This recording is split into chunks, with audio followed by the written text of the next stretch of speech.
Sur des situations comme ça, là où vous pouvez pas mettre un abattant, regardez, je vous montre la cuvette. C'est des cuvettes spéciales. Ici, il y a quelqu'un qui a essayé déjà de dévisser, sauf que il a tordu le plastique. Ici, elle est devant la pièce, et là, vous avez une grande clé à laine de 10 cm profondeur, enfin, qui rentre à l'intérieur pour plus dévisser, retirer la cuvette. Parce que sur le côté, vous n'avez pas d'accès. Je vous fais voir en bas. Vous voyez, des pièces en plastique noir et blanc. Donc, du coup, ici, le propriétaire, il a acheté un abattant de Ikea, voilà. Et le problème, c'est que il a fourni ça avec ça. On peut installer. Vous voyez, ils ont fait plusieurs filettages, sauf que le problème, c'est que pour mettre cet abattant avec ces tiges là, vous êtes obligé de démonter le WC. Donc, dans les conditions comme ça, pardon. Vous avez les anciens abattants qui étaient déjà posés au-dessus. C'est des abattants qui ont des fixations qui se fixent par le haut, comme ce modèle-là. Donc je vous montre, voyez. Ça, cette partie-là, elle descend. Vous n'avez plus qu'à prendre d'abord les petites mesures, vous le mettez en place provisoirement.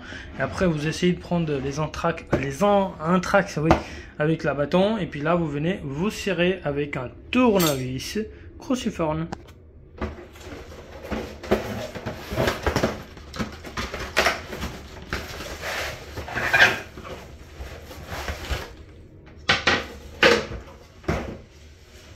Donc, voilà, le système, tout est affiché là-dessus. Voilà. Donc, ce que je fais, je ouvre les fixations, je prends d'abord cette pièce-là, et après celui-là. Donc, je vais insérer comme ça à l'intérieur de la cuvette. Comme celui-là, première et le deuxième. Donc, je prends le tournevis cruciforme. J'essaie de les serrer pour que ça puisse monter un peu plus haut. Donc, par exemple, je vais les mettre à peu près ici.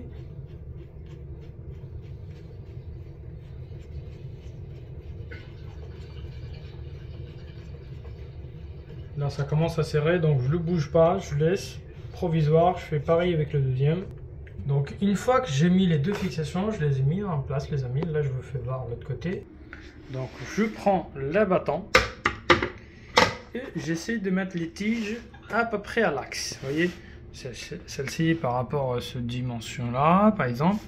Là, il faut que je l'avance un tout petit peu par là. Et celle-là, pareil, pour que ça puisse s'adapter. Donc, maintenant, je prends un tournevis cruciforme et je viens serrer. Une fois que c'est serré, les amis, vous prenez l'abattant, vous voyez, en dessous, vous avez deux trous sur les deux parties de tige de fixation en plastique. Donc maintenant, j'ai plus qu'à jouer légèrement sur un ou deuxième, ou sur le premier ou le deuxième. Voilà, donc une fois que c'est bien serré, là je prends mon abattant et hop, avant de le clipser finalement, là il faut laisser réagir l'abattant pour voir il tombe à quel endroit. Première partie et la deuxième partie. Une fois que tout est réglé, on n'a plus qu'à retirer, mettre des petites rondelles de fixation. Là, vous regardez le WC les deux côtés, si tout est bon. S'il y a besoin de tourner légèrement à droite à gauche, vous poussez l'abattant à droite à gauche légèrement. Hein, et là, surtout, vous verrez sur cette partie-là, si vous avez le même vous avez le même dimension les deux côtés, donc là ça veut dire que vous êtes droit même si vous voyez des petits défauts. Donc là vous pouvez faire une autre chose, c'est que vous pouvez aussi pousser l'abattant côté arrière, hein, pour que puisse avoir ici un tout petit peu jour pour que quand vous mettez votre abattant ici, là cette partie là, elle soit légèrement reculée et elle soit au bord de la cuvette. Donc une fois qu'on est sûr de notre coup, les amis, on retire l'abattant vers le haut, voilà. Hop. On vient encore faire un dernier coup de serrage pour être sûr que ça ne bougera pas du tout, surtout lors de l'utilisation. Hop, une fois que c'est serré, prenez les rondelles de fixation. Hop, et voilà, première et le deuxième. On reprend l'abattant et on vient appuyer là-dessus.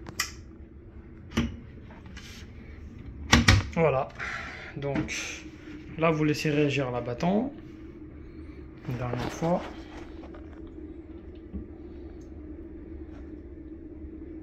Et voilà, c'est fini l'histoire, les amis.